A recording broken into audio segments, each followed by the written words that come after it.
Dieu, mais cherche à tout prix sa propre promotion. 2 Timothée 3 2-9. Il n'est pas très sociable. Ce type de personne n'a pas beaucoup d'amis et les rares qu'elle a appartiennent à la même catégorie spirituelle. C'est ce type de personne qui est à l'origine de la plupart des divisions au sein des églises et des groupes sociaux. Jude 19 Tite 3-10. Ces gens ne sont pas fiables et désobéissants. On ne peut pas lui confier de petites choses, car elles sont très insignifiantes par rapport à son autosuffisance. Luc 16 dit Romains. N'attendez pas qu'il soit trop tard. Devenez membre de la chaîne aujourd'hui et obtenez du réconfort et du soutien dans les moments difficiles.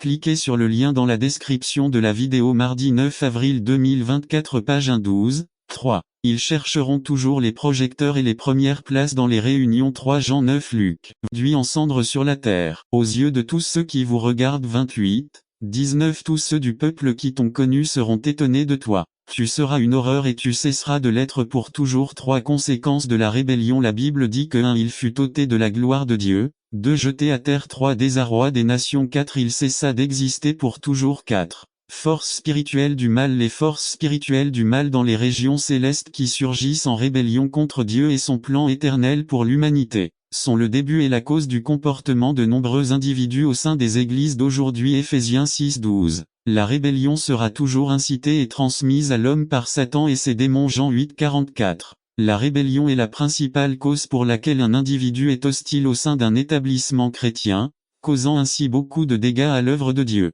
Celui qui se laisse emporter par la rébellion est capable d'inciter les autres à le suivre dans sa débauche. Cette personne est un agitateur, elle va tenter d'injecter son poison dans les masses ou dans des petits groupes. Lorsqu'il est repoussé par quelqu'un en raison de sa mauvaise attitude, il répond et agit violemment parce qu'il a été découvert dans ses plans. 5 Attitude de leadership envers un antagoniste. Le mot antagoniste signifie contraire, divergent, opposé, insatisfait, rival, adversaire, etc.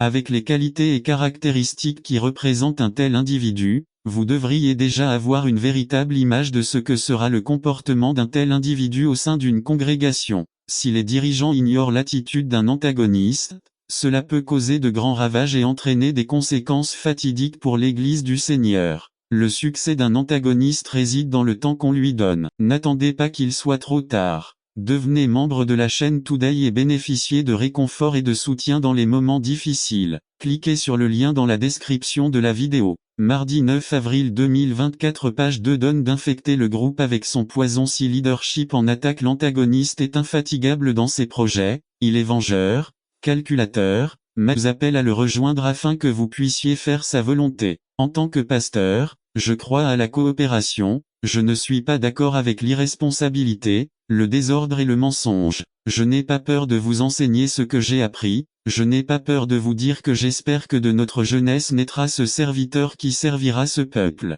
Je ne suis pas envieux de voir une femme rentrer chez elle en voiture. Soudain, elle remarqua un gros camion qui s'approchait inconfortablement d'elle. Naturellement, elle a décidé d'accélérer un peu pour garder une distance de sécurité avec le camion. Le chauffeur du camion a fait de même. Effrayée, elle décide de quitter la route, mais le camion continue de la poursuivre. La femme décide de s'engager dans une rue très fréquentée afin de rater le camion dans la circulation dense. Mais le chauffeur du camion ignore le feu rouge et continue derrière la voiture de la femme. Paniquée, elle décide d'entrer dans une station-service et sort en courant de sa voiture en criant à l'aide. À ce moment-là, le chauffeur du camion descend également de son camion et court vers sa voiture. Il ouvre la portière arrière de la voiture de la femme et élimine de force un homme qui se cachait à l'intérieur de la voiture. La femme fuyait la mauvaise personne. Depuis le siège du conducteur, le chauffeur du camion avait découvert l'agresseur. La persécution ne cherchait pas à lui faire du mal mais à la sauver, même au péril de sa propre sécurité. N'attendez pas qu'il soit trop tard.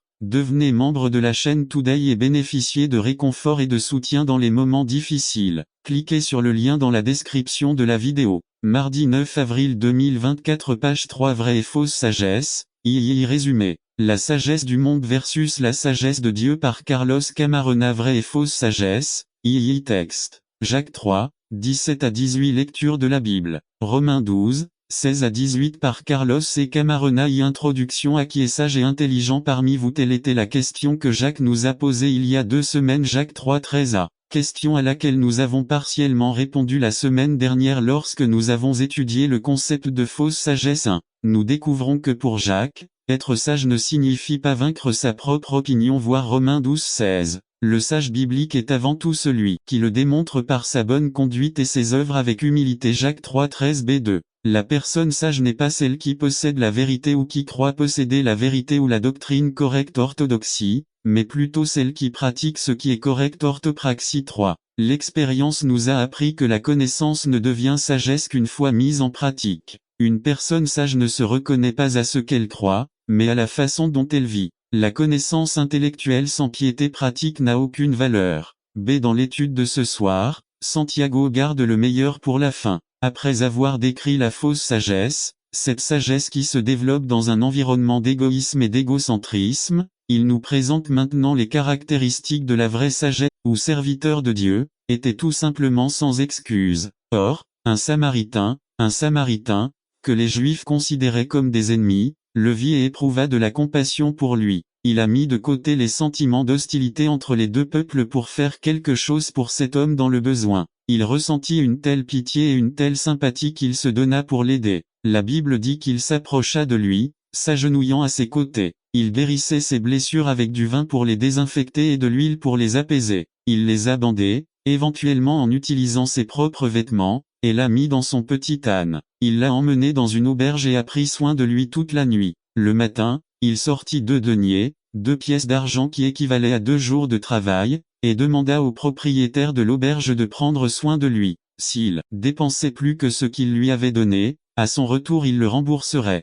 Il n'y avait rien que l'homme ne soit prêt à faire pour servir son prochain. Il a interrompu son voyage et a changé ses plans. Il utilisait ce dont il avait besoin pour la journée pour panser ses blessures, du vin, de l'huile et des vêtements. Il l'a mis sur son propre âne et était prêt à marcher. Il a payé lui-même le propriétaire de l'auberge. N'attendez pas qu'il soit trop tard. Devenez membre de la chaîne Today et bénéficiez de réconfort et de soutien dans les moments difficiles. Cliquez sur le lien dans la description de la vidéo. Mardi 9 avril 2024, page 1 sac. Il a reconnu que cet homme avait grand besoin, et il a donné de ce qu'il avait, il a donné de lui-même, pour le servir et l'aider. La 6e et dernière discipline d'un disciple du Christ est de ministrer ou de servir les autres. Jésus nous appelle, personnellement en tant que disciples, à servir et à exercer un ministère auprès de l'humanité. Briser les normes du monde et servir les autres avant nous-mêmes. Servir, c'est faire pour quelqu'un ce qu'il ne peut pas faire facilement pour lui-même.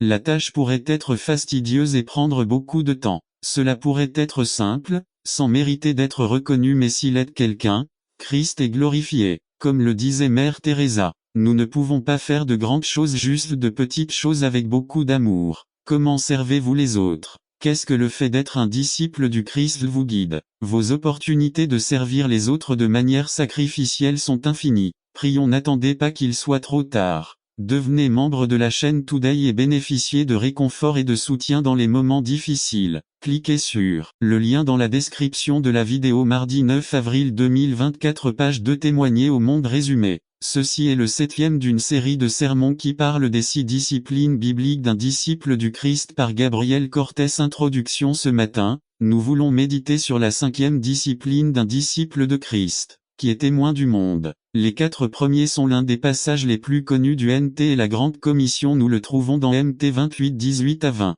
En bref, dans la Grande Commission, Jésus nous commande de faire des disciples, parce que nous monde hostile dont les valeurs et les principes s'opposent à la parole de Dieu, même si nous sommes intimidés et stigmatisés comme fanatiques, ennuyeux, nous ne devons pas baisser la garde. Comme le dit un slogan de guérilla, ne revenez jamais en arrière, jamais se rendre. 2.3 La fierté de vivre, c'est vouloir impressionner les autres et ainsi chercher à être exalté. C'est ce qu'on appelle la vantardise. C'est se vanter de choses que le jeune homme ne possède pas. C'est vivre un effort permanent pour impressionner les autres et rechercher l'approbation. Le jeune homme qui recherche la vanité de la vie n'est ni plus ni moins qu'un charlatan stupide, qui essaie de se rendre plus important qu'il ne l'est. La Bible dit que personne n'ait une plus haute opinion de lui-même qu'il ne le devrait, mais qu'il ait une opinion modérée de lui-même. Rome 12.3. Face à l'orgueil de la vie, Jean souligne les bienfaits de l'œuvre du Christ, comme le pardon et la connaissance personnelle de Dieu. Le jeune qui connaît le Christ n'a pas besoin de chercher à s'affirmer dans les choses du monde. Tout ce qu'il a à faire,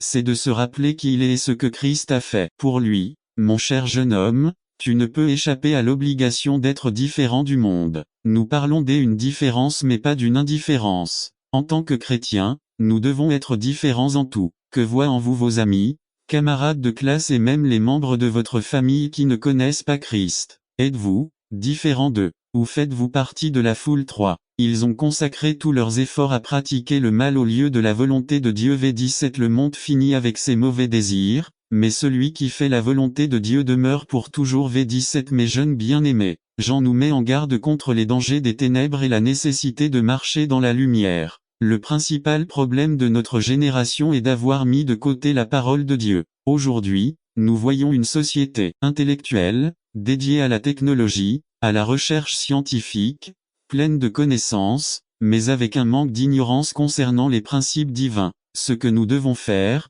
c'est revenir à une façon de penser et d'agir qui soit biblique et claire. Puisse-t-il aider nos jeunes à ne pas se laisser contaminer par la corruption du monde. Il n'y a pas de place pour la neutralité ici. Soit nous acceptons les normes non bibliques et athées que le monde tente d'imposer, soit nous décidons une fois pour toutes fermement d'obéir aux préceptes de la parole de Dieu et ainsi sauver nos jeunes et notre famille. La Bible dit: considérez-vous comme morts au péché, mais vivants pour Dieu en Jésus-Christ. Par conséquent, ne laissez pas le péché régner dans votre corps mortel, et n'obéissez pas à ses mauvais désirs. N'offrez pas les membres de votre corps au péché comme instruments d'injustice. Au contraire, offrez-vous à Dieu comme ceux qui sont revenus de la mort à la vie, présentant les membres de votre corps comme des instruments de justice. Romains 6, 11-13 Ne parle pas du mal comme de quelque chose de simplement abstrait, mais plutôt de manière abstraite, mais parle plutôt de la puissance du malin. Il présente le mal comme une puissance personnelle qui cherche à nous vaincre et à nous éloigner de Dieu et de tout homme en lutte. Il recherchait la popularité auprès du peuple de. Il voulait gagner son chemin. Cela l'a amené à faire les mauvaises choses. Il a suivi ce qu'il pensait qui le rendrait populaire au lieu de ce qu'il savait être juste. Il a parlé sans sagesse pour se glorifier. 3. Il a enfreint les commandements de Dieu. Finalement, il perdit la popularité qu'il recherchait. Le royaume pour ses enfants. 3. Le contact avec Dieu. En fin de compte, regardons Judas. Il a eu la plus grande opportunité de tous ces hommes. J'ai passé 3 ans à vivre avec Jésus. J'ai vu les miracles. A reçu un enseignement direct du Fils de Dieu. Pourquoi Judas a-t-il trahi le Messie? De nombreuses raisons ont été avancées. La Bible dit qu'il l'a fait pour l'argent. Lisons Matthieu 26, 14-15 N'attendez pas qu'il soit trop tard. Devenez membre de la chaîne Today et bénéficiez de réconfort et de soutien dans les moments difficiles. Cliquez sur le lien dans la description de la vidéo. 9 mars, avril 2024 Page 2 A que me donneras-tu si je te le donne? Cela semble moche. Jean 12, 6 le confirme. Il était le trésorier. C'était un voleur. Il craignait que Judas a perdu le combat lorsqu'il a choisi de rechercher un gain financier au lieu de la vie éternelle que Jésus lui avait offerte. Nous avons vu la vie de 3 hommes qui, à première vue, auraient eu la vie idéale. Qu'ils aient perdu le combat doit être quelque chose d'effrayant pour tout le monde. Chacun d'eux a fini par se suicider. Une tragédie au lieu d'une victoire. Avez-vous du mal avec l'une des choses qui les a vaincus? Le désir d'argent, le désir de popularité, le désir sexuel? Aucune de ces choses n'est mauvaise en soi. Seulement lorsqu'elle vous contrôle et remplace ce que Dieu veut pour votre vie. Notre société met beaucoup l'accent sur ces choses. Regardez la télévision. Jésus nous a appris quelque chose de différent. Lire Luc 9, 25 N'attendez pas qu'il soit trop tard. Devenez membre de la chaîne Today et bénéficiez de réconfort et de soutien dans les moments difficiles. Cliquez sur le lien dans la description de la vidéo. Mardi 9 avril 2024 Page 3 Le mouton résumé. Une description des différentes sortes de moutons trouvés dans les églises. Donnez une description des attributs de la bonne brebis. Par Nestor Mangivard. Les brebis. Jean 10, 1-5. 14 Introduction. On trouve de nombreux bergers dans la Bible. Caïn a fait paître Joseph, Moïse et David. Dans Jean 10, Jésus se présente comme un berger, le bon berger, et appelle son peuple sa brebis. Lire Jean 10, 1-5. 14. Ce matin, nous examinerons 4 types de brebis, leurs caractéristiques et la signification que cela a pour nous l'Église aujourd'hui. Les 4 sortes de brebis. À solitaire. Celui-ci aime être éloigné des autres moutons. Il pense que les autres sont soit trop sérieux, soit trop immatures pour être avec eux. Beaucoup d'entre eux ne s'approchent pas non plus parce qu'ils ne veulent pas qu'on leur enlève leur laine. Malheureusement, cette même laine recouvre souvent leurs yeux et ne les aide pas. Cela permet de voir les loups qui viennent les dévorer, afin qu'ils puissent obtenir la vie éternelle. 6. Notre patience dans les souffrances. 1 Pierre 4, 12 à 13. Bien-aimés, ne soyez pas surpris de l'épreuve ardente qui s'est abattue sur vous, comme si quelque chose d'étrange vous arrivait.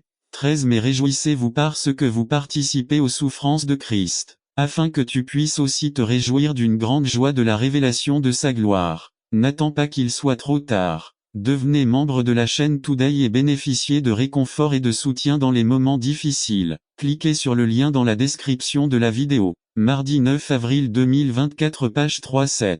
Notre bon usage du temps. 1 Pierre 1, 17-17. Et si vous appelez comme Père celui qui, sans respect pour les personnes, juge selon l'œuvre de chacun, conduisez-vous avec crainte tout le temps de votre pèlerinage. 8. Notre détermination à courir la course. 1 Corinthiens 9, 24-24. Ne savez-vous pas que ceux qui courent dans le stade courent tout, mais qu'un seul remporte le prix. Courez de telle manière que vous l'obteniez. 9. Notre maîtrise de l'ancienne nature. 1 Corinthiens 9, 25 à 27. 25. Quiconque combat s'abstient de tout. Eux, en effet, recevront une couronne corruptible, mais nous, une couronne incorruptible. 26. C'est pourquoi je cours ainsi, non pas au hasard. De cette façon, je ne combats pas comme quelqu'un qui frappe l'air. 27. Mais je frappe mon corps et je le mets en esclavage, de peur que, ayant été un héros pour les autres, je ne sois moi-même détruit. 10. Notre souci des âmes perdues. 1 Thessaloniciens 2, 19 à 20. L'apôtre Paul a dit 19. Car quelle est notre espérance, ou notre joie, ou notre couronne,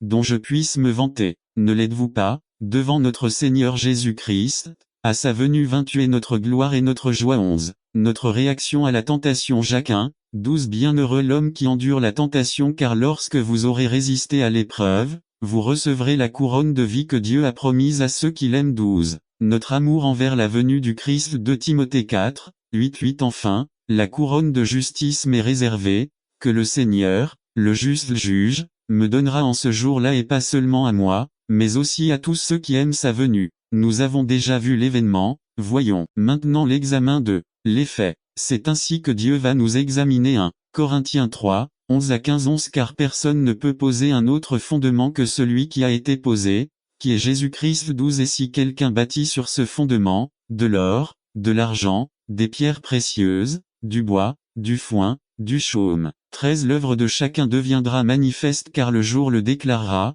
car cela sera révélé par le feu, et le feu éprouvera le travail de chacun, quel qu'il soit. 14. Si l'œuvre de celui qui l'a construit demeure, il recevra une récompense. 15. Si l'œuvre de quelqu'un est brûlée, il en subira une perte, mais lui-même sera sauvé, comme par le feu de l'épreuve est appelé les yeux du Christ. Apocalypse. La décision aujourd'hui de traverser comme un seul corps, c'est seulement alors que vous pourrez vaincre. N'attendez pas qu'il soit trop tard. Devenez membre de la chaîne Today et bénéficiez de réconfort et de soutien dans les moments difficiles. Cliquez sur le lien dans la description de la vidéo. Mardi 9 avril 2024 page 3. L'armée de Dieu résumé. L'appel de Dieu pour nos vies est que nous soyons un seul corps, que nous devenions une armée. Il est intéressant de voir qu'avant de penser à la conquête de la terre promise, il doit y avoir un processus de formation. Par Aaron Chavez. L'armée de Dieu, le temps des conquérants. Intro. L'appel de Dieu pour nos vies est que nous soyons un seul corps. Puissions-nous devenir une armée? La définition d'une armée est un groupe de personnes organisées pour atteindre un objectif. Cela nécessite évidemment un processus. Mais même le processus ne sera pas bénéfique si nous ne prenons pas d'abord une décision, une détermination et un engagement. Ce sont ces éléments qui sont cimentés au cœur de l'équipe gagnante. Et si nous regardons le parcours de 470 ans du peuple d'Israël avant d'arriver en Jordanie, nous remarquerons que Dieu envisageait de développer ces caractéristiques chez son peuple. Il est intéressant de voir qu'avant de penser à la conquête de la terre promise, il a fallu un processus de formation. L'armée. Lorsque vous acceptez de faire partie de l'armée, vous suivez un processus avant de pouvoir être qualifié comme soldat dans cette armée. Tout d'abord, il faut partir de chez soi. Tu quittes papa et maman, et vous vous préparez aux défis et aux changements à venir. En arrivant à la base d'entraînement, ils vous remettent l'uniforme que vous porterez désormais, et tous les outils nécessaires. S'ils ne vous les ont pas donnés, c'est que vous n'en aurez pas besoin. Arrivez et vous commencez à recevoir des commandes. L'une des choses les plus importantes que vous apprendrez est que vous ferez toujours les choses en groupe et que vous serez responsable de ce qui se passe dans ce groupe. Vous recevrez votre coupe de cheveux. Tous ces processus visent à supprimer votre individualité et à vous transformer en une seule armée. Unité. L'un des éléments les plus importants pour devenir l'armée qui va conquérir ce que Dieu a promis est l'unité. 3. Désireux de conserver l'unité de l'esprit dans le lien de la paix. 4. Un seul corps et un seul esprit, comme vous avez été appelés dans la même espérance de votre vocation. 5. Un seul Seigneur, une seule foi, un seul baptême. 6. Un seul Dieu et Père de tous, qui est au-dessus de tous, et à travers tout, et en tout. Éphésiens 4.3. Dans l'unité nous trouvons la force. 12. Et si quelqu'un l'emporte contre un, deux lui résisteront et une triple corde ne seront pas de sitôt. Ecclésiaste 4.12. Nous voyons que Josué engage le peuple à travailler comme une seule armée dans l'unité. 14. Mais vous, tous les puissants et les forts, vous passerez en armes devant vos frères et vous les secourez. 15. Jusqu'à ce que le Seigneur ait donné du repos à vos frères ainsi qu'à vous, et n'attendra pas qu'il soit trop tard. Devenez membre de la chaîne Today et bénéficiez de réconfort et de soutien dans les moments difficiles. Cliquez sur le lien dans la description. La raison pour laquelle ils ont quitté leur emploi est parce que quelqu'un les a mis en colère ou parce qu'ils n'aiment tout simplement pas ce genre de travail, mais quand les temps sont durs et qu'il n'y a rien à manger, il est facile pour eux de blâmer leurs femmes ou leurs enfants ou blâmer les associations caritatives de ne pas leur donner suffisamment de nourriture. Ce genre de personnes existe toujours. Des gens qui refusent d'assumer la responsabilité des décisions qu'ils ont prises. Je ne parle pas de ceux qui ont perdu leur emploi pour cause de force majeure, je parle de ceux qui font quelque chose sans considérer les conséquences qui affecteraient leur mode de vie. Même s'il est vrai que nous n'aurons pas toujours le contrôle sur ce qui se passe autour de nous cette année, il est conseillé de prendre en compte que nous avons le contrôle sur la manière dont nous réagirons à ces situations.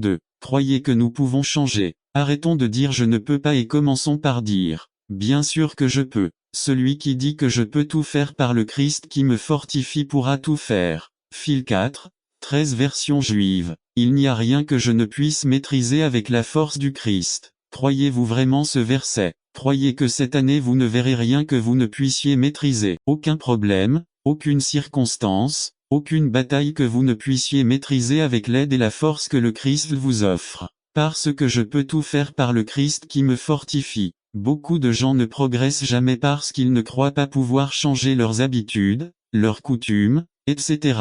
Ils font face à échec après échec, ils reçoivent la nouvelle année avec des pensées amères de l'année dernière, se souvenant de la tristesse et des ressentiments qui sont dans leur cœur sans se rendre compte de la grande opportunité que notre Père ne leur offre pas avec l'année qui commence en nous donnant l'opportunité d'être différents et faire une différence dans nos vies. Beaucoup dans les banlieues préfèrent boire pour oublier les mauvaises expériences de l'année dernière tout en ayant peur d'affronter la nouvelle année. La Bible regorge d'histoires de personnes qui ont changé parce qu'elles croyaient pouvoir changer et ont été touchées et utilisées par Dieu. Un homme nommé Moïse a été appelé par Dieu en disant « Je veux t'utiliser pour être le leader d'une nation ». Moïse a dit « Moi, si je fuis l'Égypte parce que je tue un individu, je suis un meurtrier. Maintenant je suis ici en train de nourrir ces moutons et au milieu de tout cela je suis un bègue et je ne peux pas parler. Comment voulez-vous que je sois le leader et qui parle au nom de votre peuple? N'attendez pas qu'il soit trop tard. Devenez membre de la chaîne Today et bénéficiez de réconfort et de soutien dans les moments difficiles. Cliquez sur le lien dans la description de la vidéo. Mardi 9 avril 2024 page 3. Dieu répond en résumé, ne suis-je pas votre Dieu tout-puissant? Dieu appela un autre homme nommé Gédéon et lui dit, lorsque le peuple d'Israël était harcelé par les Madianites, Gédéon, je t'utiliserai pour sauver mon peuple. Gédéon répond à moi, si je suis le plus jeune de la famille, je fais aussi partie de la famille la plus pauvre de ce village. Dieu lui répond, ainsi j'utiliserai tes capacités. Fois qu'il quitta l'Égypte sans craindre la colère du roi, car il resta ferme comme s'il voyait l'invisible. Les personnes qui vivent une vie qui compte sont des personnes qui ne perdent jamais leur concentration. Ils savent se concentrer et garder les yeux sur la cible. Le secret du succès est la persévérance. Le secret de la persévérance est la vision et la vision est ce qui vous permet de triompher quelles que soient les circonstances. Le mot maintenu circule. Ce mot signifie préserver, persévérer, rester debout, endurer, soutenir, nourrir, nourrir. Moisé est resté, il a refusé d'abandonner quelles que soient les circonstances, même s'il s'agissait de situations incroyables, de critiques, etc. Moïse a passé la plupart de son temps à attendre le but et la vision de sa vie à venir. N'attendez pas qu'il soit trop tard. Devenez membre de la chaîne Today et bénéficiez de réconfort et de soutien dans les moments difficiles. Cliquez sur le lien dans la description de la vidéo. Mardi 9 avril 2024 page 5 se matérialise. Depuis le moment où Dieu donne la vision à Moïse jusqu'à ce que le peuple soit sur le point d'entrer dans la terre promise, 80 ans se sont écoulés. Êtes-vous prêt à tenir bon jusqu'à ce que Dieu vous donne l'ordre de marcher? Êtes-vous prêt à rester attendre 80, 40, 20, 10 ans ou aussi longtemps que nécessaire pour que le but et la vision que Dieu a pour votre vie se matérialisent? Vous devez garder votre regard sur la vision, sur votre but, sur la cible, sur ce qui en vaut vraiment la peine, sur le Christ.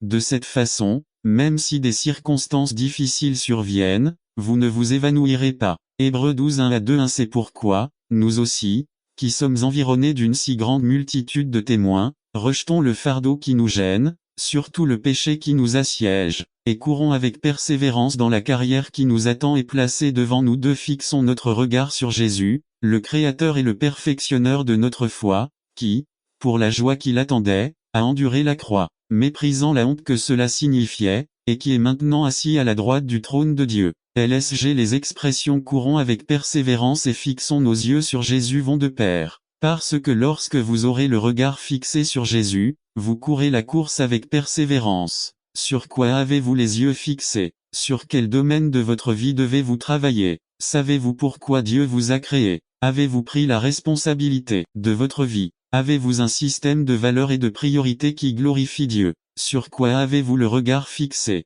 L'aspect le plus important est votre relation avec Dieu. Si vous n'avez jamais établi de relation avec Dieu, faites-le aujourd'hui. La décision vous appartient, choisissez la vie. N'attendez pas qu'il soit trop tard. Devenez membre de la chaîne Toute Loire 1 Pierre 5, 4 Ces positions gouvernementales. 1. Présidents municipaux Luc 19, 17,19 2. Présidents nationaux Apocalypse 2, 26,20 à femme. Si vous ne prenez pas soin de vous et ne vous préparez pas, vous mourrez avec vos ennemis. Beaucoup de gens veulent partir plus tôt. Ils veulent entreprendre de grandes choses mais ils manquent de vision. Attendez Dieu. Sois prêt. Si vous avez péché, ne croyez pas que tout va déjà bien et que parce que vous vous sentez fort, vous pouvez vous battre. N'attendez pas qu'il soit trop tard. Devenez membre de la chaîne Today et bénéficiez de réconfort et de soutien dans les moments difficiles. Cliquez sur le lien dans la description de la vidéo. Mardi 9 avril 2024 page 2 de main résumé. Un sermon qui découvrira le potentiel mental que nous avons. Comment l'utiliser pour la gloire de Dieu. Par Samuel Malaf titre. L'esprit sujet. Le contraste entre l'esprit et la chair. Ceci est le deuxième message d'une série de 4 messages sur l'esprit. Record biblique. Romains 7 25 Introduction. La semaine dernière, nous parlions du sujet renouveler notre compréhension. Aujourd'hui, nous poursuivons cette étude très importante sur l'esprit. Aujourd'hui, nous allons examiner le contraste entre l'esprit et la chair. L'esprit est le domaine que Dieu veut atteindre. Il veut éclairer votre esprit à travers la parole. L'esprit est la porte de l'esprit. Ce que vous laissez entrer dans votre esprit détermine ce que votre esprit reçoit et si votre esprit vit ou reste inerte. C'est pourquoi Satan veut mettre tant de pensées dans votre esprit, pensées négatives ou pensées vaines, parce que c'est votre esprit qui décide dans quel royaume vous vivez. Puisque votre esprit est la porte de l'esprit, c'est pourquoi votre esprit peut penser lorsque vous étiez enfant et il peut penser à l'avenir.